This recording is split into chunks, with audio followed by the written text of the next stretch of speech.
Starts now. Hello. Hello.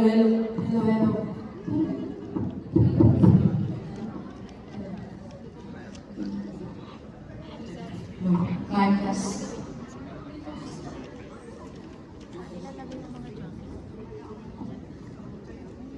Ditong side. Hello.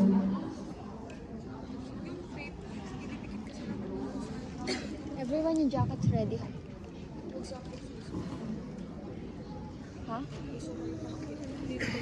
Yung sa amin. Isang naglalagablab na araw sa inyong lahat. Ang kwentong inyong matutunghayan ay isang pagpapakita kung gaano kahalaga ang tapat at maayos na pamumuno, lalo na sa pagharap ng nakaaambang kalamitan. Ang kwento nito ay pinamagatang pagtindig. Mga kababayan, ipagkatiwanan sa akin ang inyong boto. Ang hindi naging tungkol, tutuunan namin ng pansin ang sektor ng pagkakultura. Wala ang pag-asa na may inaasahan ng mga mas malalang ninyo na magtatagal mula buwan ng Pebrero hanggang Hulyo. Itinataya ng higit sa pilyong piso ang magiging salat ng 4 na pamilyong ito.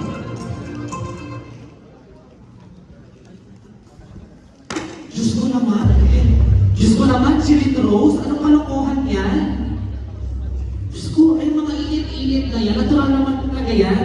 Noong panahon pa lang, mainit na talaga.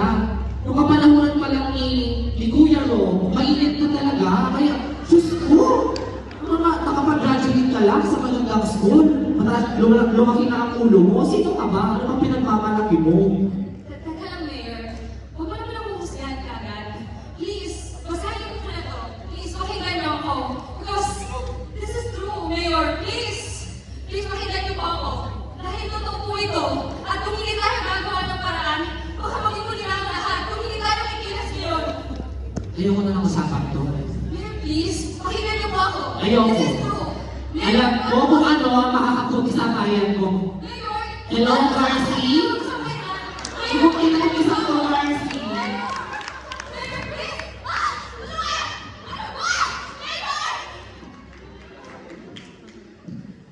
So, paano ba yan, Mayor? Parang may kumakalapit sa'yo. Diyos ko, putang inang science yan. Akala mo naman kung sino magaling. So, what's the plan?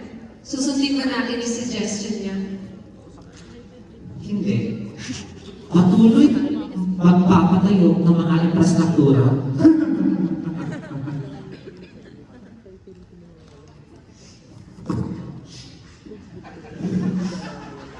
Kung hindi ako tutulungan na nakatataas, Pwes, ako nang gagawa ng unang hakbang. Dahil hindi pwede magpahamak ang sabayan. Hindi pwede pasulog ng pahamang tao na sa nilayan na. Ano ba? Ayos ka ba? Ay, wala.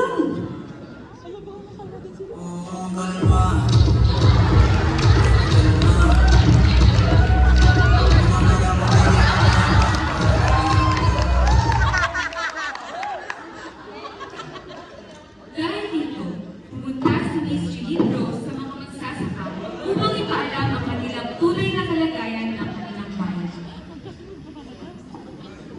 Sinungaling!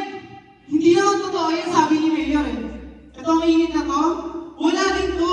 Mawawala din yan. Pero kayo ang lumalasok sa isipan ng mga tao. Kaya kayo, nagkakaguli ng mga tao eh. Kaya nga, umalis ka dito, hindi kami maniniwala sa'yo. Nagtiniwala kami kay Mayor. Tama, hindi ka nga namin kilala, tapos maniniwala kami sa'yo. Ang kapal mo naman. Teka lang po, teka lang po. Teka lang. Teka, pakinggan niyo po muna ako, please. Teka lang ha! Pakinggan natin siya. Yung anak ko, scholar yun. Sabi niya, totoo ang linyo na to. Hindi natin to pwedeng ano na. Isang tabi, mamamatayan tayo ng mga pananim. Gusto niyo ba yun? Matutayuan tayo. Isipin niyo yun. Okay, usap ko, please. Maraming salamat. Unti-unti, nabuksan at naliwanagan ang isipan ng mga tao. Mayabang na ipahayag ng agrikulturista ang problemang kinaharap ng ilang kalikasan na maaaring makaapekto sa kanilang pamumuhay at kabuhayan. Ilan sa mga solusyong inilatag ng agrikulturista ay ang climate smart agri o ang tamang paggamit ng mga climate resilient crops at water conservation techniques tulad ng irrigation systems upang maagapan ang nakababahalang epekto ng El Nino. Sabi ni Miss Jelay, anong gagawin natin? Mamamatayan tayo ng mga pananay. Wala tayo mapapakain sa mga anak natin. Anong gagawin natin? Iwala ba tayo sa mga?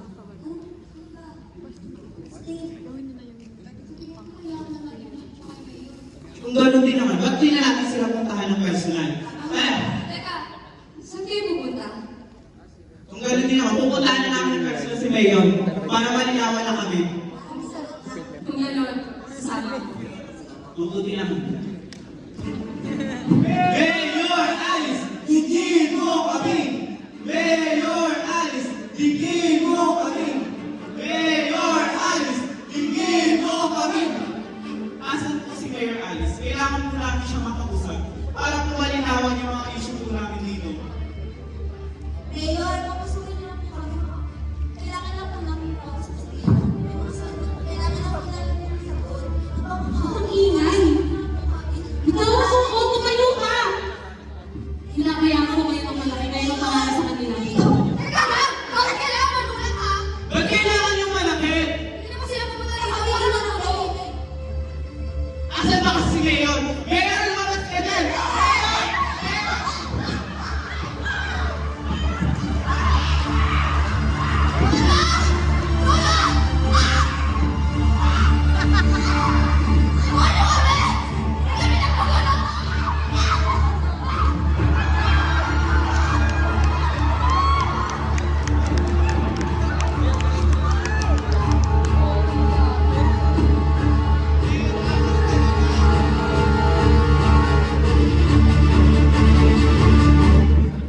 Patuloy na ngang tinalikuran ni Mayor Alice Gulo ang mga magsasaka ng mga batang pa. Sa kasamang palad, hindi na naagapan ang malalang epekto ng El Nino dahil sa kapabayaan ng kanilang pinuno na nagdulot ng isang mas malaking problema.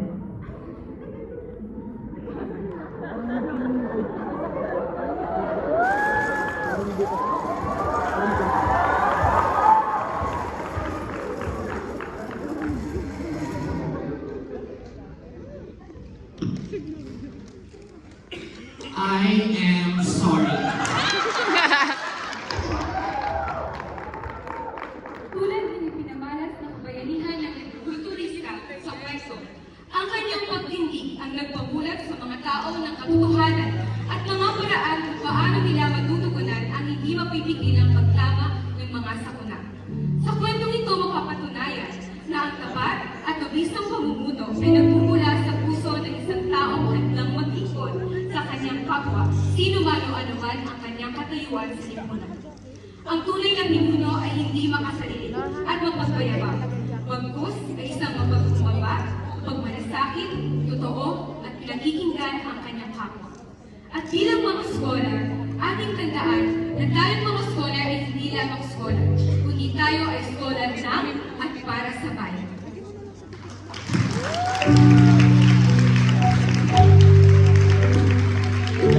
Marcy. Tulong naman, Marcy. Thank you! At great job, right? On time, evidence, purple team. Maraming salamat. Madam President, thank you po. Ay, mali, Congresswoman. Thank you, Rob. Hindi pa tayo tapos mag-usap, ha? Panahon ko? The offense. Yeah, now to process your performances of Dr. Doy Romero. Okay, that was a beautiful performance. The timing was right, the sequencing was correct, the logic of the presentation is correct. There was usually sa mga ganyang presentation, hindi mo nakikita yung ano talaga yung solusyon sa problema. But when I heard the agriculturist say, ito yan, yung climate resilient agriculture, smart agriculture. So, pinag-isipan. Hindi lang yung help. Meron talagang solusyon. Then that encounter with the community, the first time when there was resistance, that was also beautiful because one of the things that we forget is stakeholder engagement. And convincing the community to realize what the problem is and how they can help. That there was someone in the community who stood up, I think was very good. So, maganda rin yun. Sometimes we are always supply side in our solution, hindi natin pinapakinggan yung mga tao. So, that was also a very good portrayal. The occasional use of tactical recall of names of politicals. What does the Robinson of politicals? Mayor Alice and Gloria there. So beautiful in getting the attention of the people. So having said that, now tell me, how did you put it all together? Hindi ko po alam. Actually po, very thankful ako sa every member po. Very cooperative po sila, and as a group po, we gathered all our thoughts and very speak out po sila if they want to change something. They, kung may sasuggest sila, and as a leader po siguro, I make sure na lang na yung mga other tasks na yung nalalap out is ako na ang gumagawa para good po ang flow. And we also make sure din po na everyone is on the same page. Since yun nga, maraming revisions, may ibang nagugulan, pero we made sure po na before this performance is prepared kami and one mind kami, and our goal is achieved. That is all. Yeah, okay. Also, usually sa mga skit na ito, yung mayor, well, yung DOS scholar comes the mayor and comes the hero, di ba? And I think this is different where the mayor was the villain.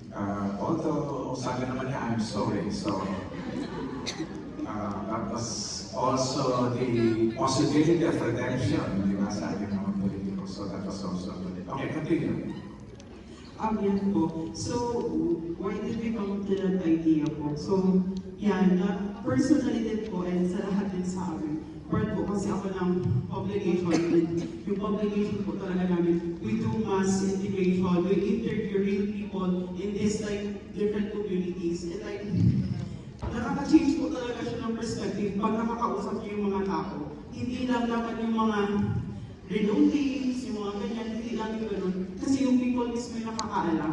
And nahihirapan din kami talaga minsan na magkaroon ng reformation sa kanila kasi hindi naman nila yung fault. Victims sila ng government na palagi tayong ina-oppress. Hindi fault ng mga nasa minority na kulang yung education nila, kulang yung resources nila.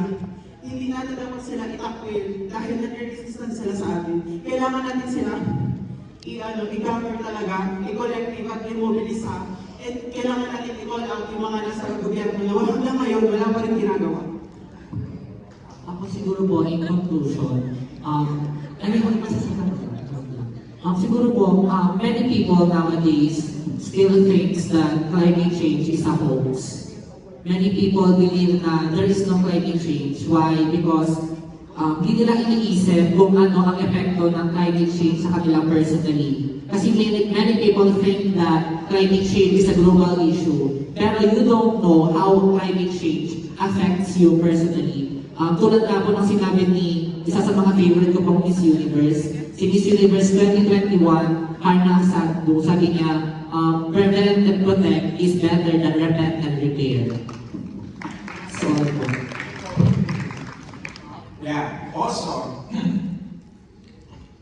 you chose climate change, which is so difficult to portray. Mas madali yung disaster, yung mga bagyo, yung mga landslides, but that you chose that particular challenge is also telling us that you believe in your abilities to portray a real problem. Also, what you portrayed here is science, but it is also science for the people. And yung pinag-usapan ninyo ni Xiao before about social science. You remember that it is about people wear. It's not only about hardware and software. In the end, actually, kayo ng agriculturist, alam niyo yung solusyon, pero how do you communicate to people, how do you convince people? Social science yun. And yun ang kulang ng natural science natin ngayon. We don't communicate with people enough. So maganda yung sinabi about mobilizing communities. Okay, last word. Okay?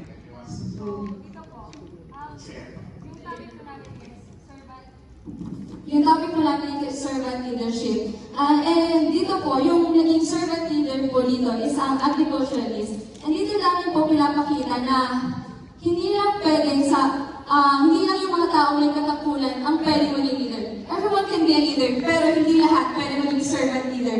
Hindi lahat pwedeng kalimutan ang kanyang sarili para unahin ang kapakanan ng iba. Okay, thank you.